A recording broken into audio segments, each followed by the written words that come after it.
let's mix together leche flan and buko and put them on tart shells. And let's call it Buko Egg Tarts. Let's get started.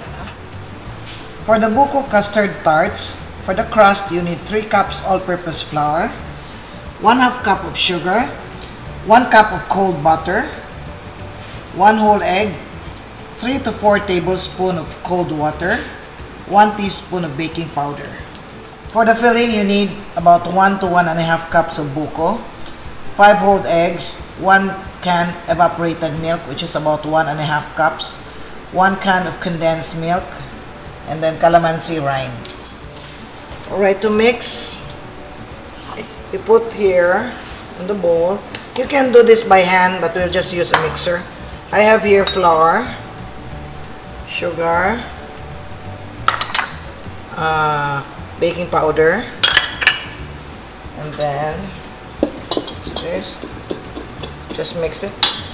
And then our butter, I'm going to cut them into small pieces.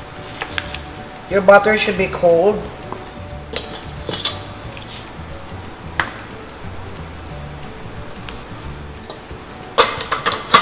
As I said, if you don't have a mixer for this recipe, you can use 2 spatulas. Cut in, like when you use, like when you make a usual pie crust. Watch, you want the mixture to look like pulburon or like a wet sand.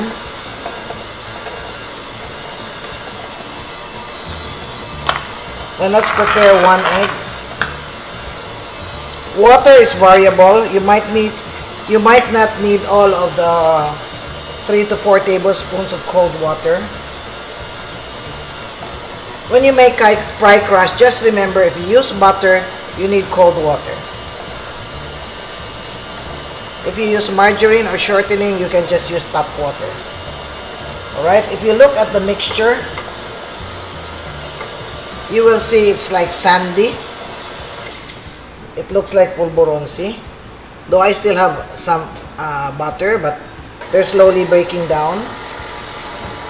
If you use soft butter, what happens is everything will form into a mass, which we don't want.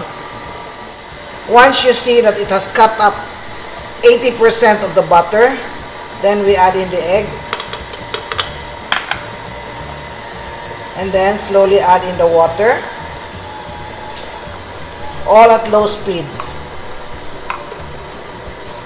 Okay, we don't want to over mix. Okay, I added all of the water. You mix until it comes together like this. And then what we're going to do next is we will rest this for about 30 minutes before we roll this out. Because if we roll it out right now, what happens is it will shrink back. So for instance, you want to make a circle. You cut it into a 3-inch circle. After you cut it, it becomes 2.5. If you want to retain the size, then you have to let this rest. Okay, just press this together like this.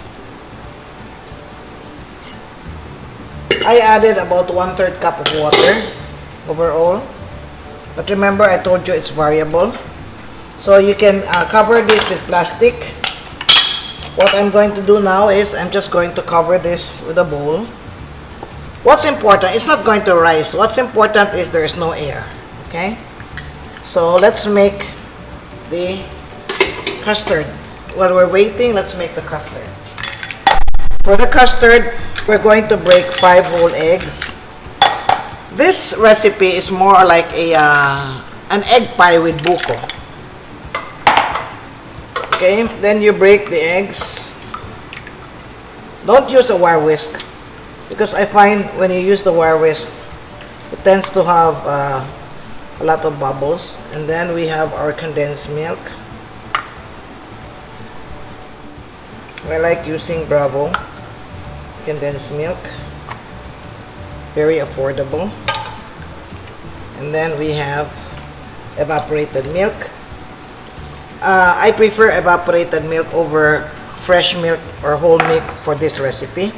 And then we have some calamansi rind. We cut them into small pieces. Make sure you take out the white portion because you don't want it to be bitter. It doesn't have to be very, very small. Anyway, we're going to strain this. Then you let it steep into the mixture for about maybe 10-15 minutes. If you don't have calamansi, you can just add vanilla. Add 1 teaspoon of vanilla. For today's buko custard pie, I'm using, you can use a pie plate, make one big piece, or I'm using ensaymada mold. This is 4.5 inches. I wanted 4, but I couldn't find, I don't have 4, so I have 4.5. I tried one, and then I weighed it. You need 40 grams dough for this, okay? So I portioned the dough already. Dust it with flour, then roll.